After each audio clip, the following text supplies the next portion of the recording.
Johnson for the Fort Worth Star-Telegram in the next segment. Jaden Rashada, Paul, Craig, has he gotten his release? He's requested it. So he hadn't even officially requested it yet, but it has gotten to the point where he has requested his release from his national letter of intent from Florida. And this is a situation that I think most coaches, athletic directors, all over the place knew was going to happen and are relieved it has, at least to this point, not happened to them. And hopefully after Jaden Rashada will not happen that much more, since it will serve as a cautionary tale. And I've thought about this from all angles. But look, if you're 19 years old and you negotiate your way to $13 million, as ridiculous as we all might think that is, if you negotiate it and people tell you they're going to give it to you, you'd be stupid not to do it. And especially going to a place that you kind of felt like you wanted to go. Now, on the other end of it, I do think that Jaden Rashada might have gotten out over his skis and thinking about the money first as opposed to the fit, because if he really is as good as he appears to be and as close to a sure thing as people say he might be, then the money's going to come. But even still, this is just a mess and shows you that, people will promise things and then you get down the road when it comes time to deliver, and then it starts a lot of finger pointing of like, well, I thought you were paying for that. Well, I don't want to be in for that much money. Well, why are we paying this kid $13 million? He's not even taken a class yet. He's not even here. He hasn't taken a snap. We haven't seen spring practice. What if he sucks? I'm still going to have to give this kid $13 million? Because if there's contracts, then you've got to go through breach of contract and all that. So, yeah, this is a really multi-layered, spiny issue, but I think most coaches are happy that it didn't happen to them, and Billy Napier now has to dig out of a hole.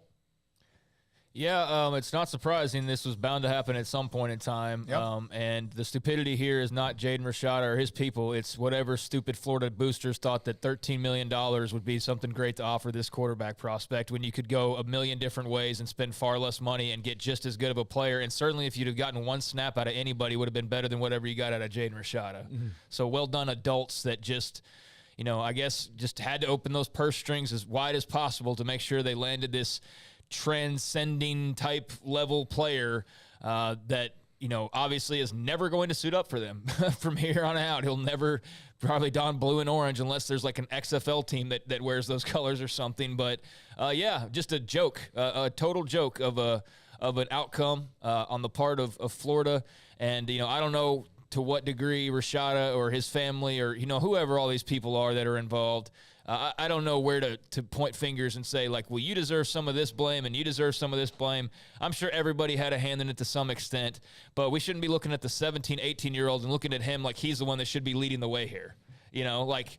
I'm sure I wouldn't handle $13 million, my 17, 18-year-old self being thrown at me very well. And so it's up to the adults to try and make this as, professional and right as possible. And clearly there were just a bunch of people who either didn't have the best interest at heart or didn't actually have what they were talking about having really secured, and don't know what the word commitment means, clearly, because this has turned into the exact opposite of whatever it was supposed to be. And it's not a bad look that's going to, be a stain on Florida football for a long time.